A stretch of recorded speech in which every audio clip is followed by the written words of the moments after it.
Sauf que le Sénégal a des indicateurs qui sont quand même un peu embêtants. C'est un pays très endetté. Le Fonds monétaire international, la Banque mondiale, table sur 64% de taux d'endettement d'ici l'année prochaine. La norme supérieure à laquelle on vous déclare État pratiquement en cessation de paiement, c'est 70%. Ils en sont à 6 points. Le Sénégal, c'est 1400 milliards de déficit commercial. Ils ne produisent rien. Ils achètent tout. Le Sénégal, c'est 70% de la population dans l'agriculture qui participe à peine à 17% du produit intérieur brut. Ça veut dire qu'ils en sont encore à l'agriculture avec la machette et la houe. Quand vous prenez ces trois indicateurs-là, c'est un quart de la population qui vit dans la région de Dakar, le Sénégal. Le Sénégal, en gros, c'est 16 millions d'habitants. Donc, un quart de la population, 4,5 millions de personnes sur 0,3% de superficie du territoire.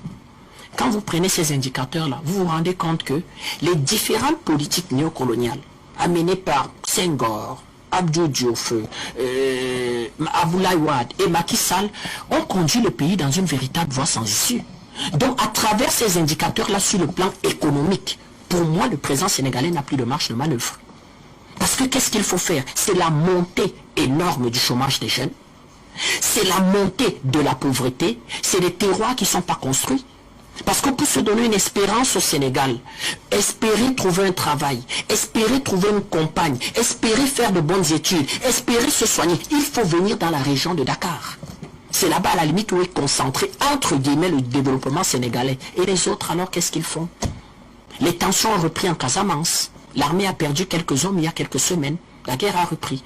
Vous voyez donc que des présidents véritablement qui ont des politiques, qui ne sont pas des politiques pensées par eux, qui ne sont pas des politiques pour le peuple, conduisent à des situations comme ça, où un incident, entre guillemets même un fait divers, ou bien une trahison politique, ou une politique même de caniveau d'un adversaire, amène la population à